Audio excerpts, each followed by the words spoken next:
राज्यर विभिन्न स्थान में हाथी उपद्रव शीतरे मातिछंती हाथीपल केवल गोटे दुईटी नुहे तीन जगार एभली खबर आसी कि हाथीपल उपद्रव देखा मिली कंटाबांजी बंगमुंडा रेंज में 30 टिकिया हाथीपल उपद्रव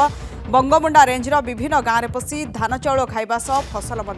नष्ट करुछंती। लोकों ठारू खबर पाई वन कर्मचारी माने हाथीपल को घोड़ाए उद्यम करथिले। ता सहित घर न बाहरिया डाकबाजी यंत्र साहाय्य लोकों सचेतन करथिले। नुआपड़ा जिला तिखाली अंचल बलांगीर जिला को प्रवेश करी वर्तमान हाथी बंगमुंडा रेंजर छतरदांडी संरक्षित जंगल में अछंती। तो सेभली हाथी आक्रमण में जड़े युवकों भी मृत्यु होईची। केउंझर जिला तेलकोईरू ए घटना सामना को आसी। मृतक हेले सिलेकेना पंचायतर रुगुड़ी गाँव चक्रधर महाराणा 39 टिकिया हाथीपल गाँव बाघमुंडा धान क्षेत्र में पशिथिले। फसल को सुरक्षा देवाई धान जमिरे हाथीपल को घोड़ाए बेले दंता हाथीर शिकार होते चक्रधर। से भाई आठगढ़ सामान स्थिति। आठगढ़ बनखंड में हाथी आतंक केतेबेले रास्ता उपरे तो केतेबेले फसल रे जमी रे फसल नष्ट करुछंती। आठगढ़ बनखंड को लगी चंदका जंगल रही हाथी माने वर्षर प्राय 4 मास महानदी पार होई आठगढ़ बनखंड में चलप्रचल करिथांती। विशेषकर वर्तमान धान अमलर समय होइतिबारु हाथी माने धान खाइबा पई आठगढ़ बनखंडर खुंटुणी आठगढ़ रेंज रे रही थांती। गतकाली आठगढ़ रेंजर डालखाई ठाकुराणी निकट में 19 टिकिया हाथीपल रास्ता पार होतिबा देखिबा को मिलिथिला एवं सुकासन जंगल मध्य को हाथीपल चली जाइछंती। तो आठगढ़ चित्र आप देखिपुं 19 टिकिया हाथीपल किभली रास्ता पार होती ये जो 19 टिकिया हाथीपल रही रास्ता पार हो सुकासन जंगल को चली जाइछंती। आमको अधिक सूचना दूसरी आम प्रतिनिधि मनोरंजन महांती। बणुआ हाथी हेबे चाषी निद हजई सारे केतेबेले रास्ता उपर रही आतंक सृष्टि कर केतेबेले धान फसल विषय रही धान फसल नष्ट कर सीधा सड़क दृश्य हूँ आठगढ़ बनखंड जो रही बौदा सुकासन जंगल निकट में जो चाष जमी देखते कि भाव चाषी मैंने हाथ में धान जो रही बर्तमान जेहेतु धान अमल समय पाखक लगी रही चंदका जंगल रु नदी पार होगी हाथी मैंने आठगढ़ बनखंड को आसी जो वर्षर 4 मास पाखापाखि आठगढ़ बनखंडर जदि खुंटुरी रेंज कथा कहवा आठगढ़ रेंज कथा कहवा तेज यही अंचल सब रही धान खाइबा सहित जो पनीपरिया फसल कराई से पनीपरिया फसल नष्ट कर तेज आम सहित अच्छा किसी स्थानीय चाषी अच्छा सहित सीधा सड़क आलोचना करवा कहवा आज्ञा ये अंचल सब कौन कौन चाष कराए आमर ये धान अच्छी पोटल अच्छी लंका अच्छी बुद्धि अच्छी सब चाष करा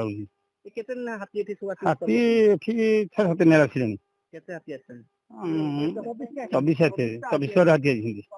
हाथी माने जो आसी धान फसल करछन बतन अमल समय कोन करे केते अछन आपण बर्तन आमे तो काली आमे देखिलु आज हाथी सब कई गड़ी अछन तो हो गले से मानलेनी से सब आम कथा बाण फुटिलु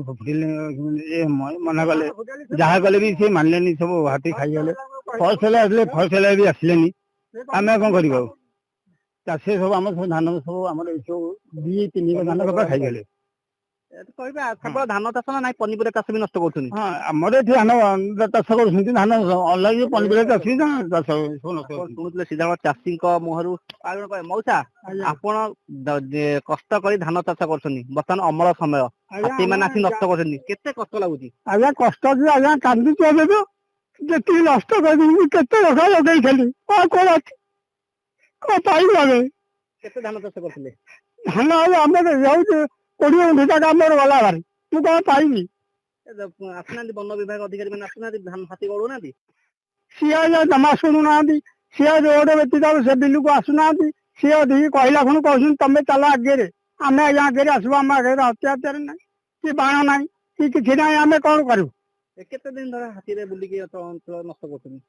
हाथी आज्ञा 15 दिन है आसी आमर तो आज की 4 दिन है गड़ी खाऊँ आज तो आम बिल नष्ट करदे 20 गुंठ बिल मोर नष्ट करदे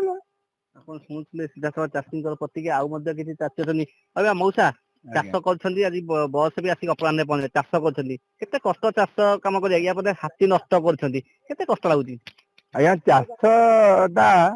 ଏତେ କଷ୍ଟରେ କରାହଉଛି ତାର ସୀମା ନାହିଁ ନା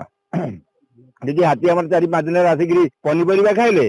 प्लस धान फसल नष्ट करके 20 गुंठ बोले ये भी 10-12 गुंठ बोले भी खाई जाए सब किसी ना दही किसी ना तो धान किसी असुविधा कहते बनखंड आम जो आसती से रोड आगे ओल्हौना टोटाली गहर को तुम चलो आगे अरे आम चाषी मैंने जीव आगे आम कौन अच्छी आम जीव भारी ବାଣ ଅଛି ନା ବନ୍ଧୁକ ଅଛି ନା କଣ ଅଛି ହଁ ଏଇଭଳି ସେ ମାନେ ମାନେ ଚଲେଇଛନ୍ତି ଆଉ କଣ ଏବେ କଣ ଚାହୁଁଛନ୍ତି? ଏବେ ଏବେ ଆଉ ଆମର ତ ସବୁ କ୍ଷତି ହେଲା ଯାହା ଯଦି କ୍ଷତିପୂରଣ ଦେବେ ଦେବେ ତାଙ୍କ ସୁଇଚାରେ ହଁ ଯେ ବନ ବିଭାଗ କହୁଛନ୍ତି ଯେ ଯୋଉ ଚାଷୀ ମାନଙ୍କର କ୍ଷୟକ୍ଷତି ଅଛି ତାଙ୍କୁ ମିଳୁଛି, ତାଙ୍କୁ କ୍ଷତିପୂରଣ ରାଶି ମିଳୁଛି, ଆପଣଙ୍କୁ ମିଳୁଛି? କାହିଁ ଆମକୁ ମିଳିନାହିଁ ମିଳିନାହିଁ କିଛି ଆପଣ ଶୁଣୁଥିଲେ କିଭଳି ଭାବେ ଚାଷୀ ମାନଙ୍କର ପ୍ରତିକ୍ରିୟା, ମୁଣ୍ଡ ଝାଳ ତୁଣ୍ଡରେ ମାରି ଚାଷୀଟିଏ ଚାଷ କରୁଛି, କିନ୍ତୁ ଯେତେବେଳେ ଅମଳର ସମୟ ହଉଛି ସେତେବେଳେ ଜଙ୍ଗଲୀ ଜନ୍ତୁଙ୍କ ଦ୍ଵାରା ଯୋଉ ଫସଲ ନଷ୍ଟ କରୁଛି ନିଶ୍ଚିତ ଭାବେ ଚାଷୀର ଦୁଃଖକୁ ଦୁଇଗୁଣିତ କରୁଛି। ଅନ୍ୟପଟେ ଯଦି ବନ ବିଭାଗ କଥା କହିବା, ସେମାନେ ହାତୀ ମାନଙ୍କୁ ଡ୍ରୋନ୍ ସାହାଯ୍ୟରେ ତୀକ୍ଷ୍ଣ ନଜର ଦେବା ସହିତ ଯୋଉ ଚାଷ ଜମି ମଧ୍ୟ କିଭଳି ସୁରକ୍ଷା ଦେଇପାରିବ ଏବଂ କିଭଳି ଭାବେ ଚାଷ ଜମି ଗୁଡିକୁ ଏହି ଜଙ୍ଗଲୀ ଜନ୍ତୁଙ୍କ ଦ୍ୱାରା ରକ୍ଷା କରାଯାଏ ସେଥିପାଇଁ ବନ ବିଭାଗ ଦୃଷ୍ଟି ଦେବା ପାଇଁ ସାଧାରଣ ଦାବି ହୋଇଛି। ଆଠଗଡ଼ରୁ ମନୋଞ୍ଜନ ମହାନ୍ତି, ନନ୍ଦିଘୋଷ ଟିଭି। समय शेष होइछि हमरे स्वतंत्र उपस्थापना को विदाय। नमस्कार।